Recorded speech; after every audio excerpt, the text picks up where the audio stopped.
สวัสดีครับวันนี้อยู่กับผมคิวช่องเอาใจคุณครับวันนี้เราจะพามาเที่ยวรับชมสถานีรถไฟสถานีแห่งนี้อยู่ที่เมืองกาสีครับวันนี้ฝนตกนะครับฟ้าครึ้มจะมองไม่เห็นไกลแต่ผมเชื่อว่าทำเสร็จแล้วสวยนะครับ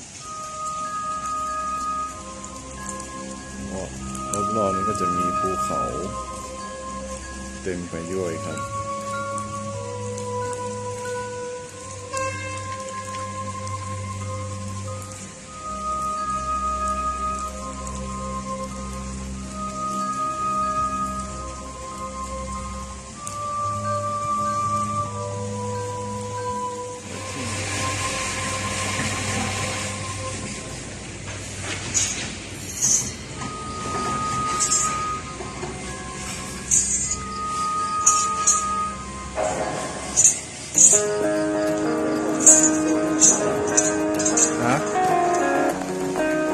นี่สถานี